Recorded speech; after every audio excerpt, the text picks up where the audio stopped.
السلام علیکم۔ حضرت یوسف علیہ السلام پر جو الزام کا فیصلہ کیا گیا یہ بتائیں گے۔ سورہ یوسف آیت نمبر 26۔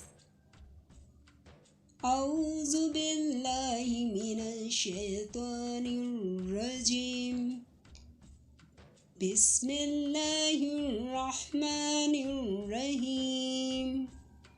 لائک کریں، سبسکرائب کریں اور بیل آئیکن پر کلک کریں۔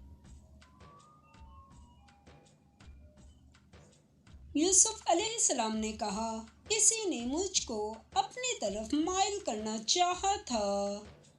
اس کے قبیلے میں سے ایک فیصلہ کرنے والے نے یہ فیصلہ کیا کہ اگر اس کا کرتا آگے سے پھٹا ہو تو یہ سچی اور یوسف علیہ السلام جھوٹا ہے۔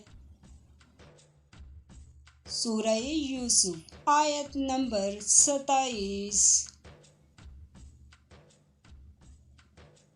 اور اگر کرتا پیچھے سے پھٹا ہو تو یہ جھوٹی اور وہ سچا ہے۔ سورہ یوسف آیت نمبر 28۔ اوپر آئیکن پر اس ٹاپک کی پلے لسٹ ہے۔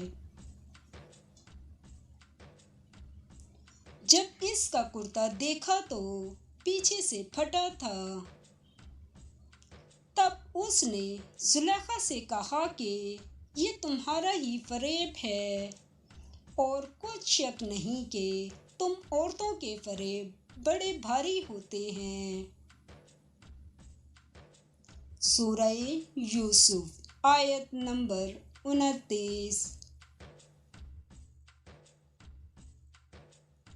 یوسف علیہ السلام اس بات کا خیال نہ کر اور زلیخا تو اپنے گناہ کی بخشش مانگ، بے شک خطا تیری ہی ہے۔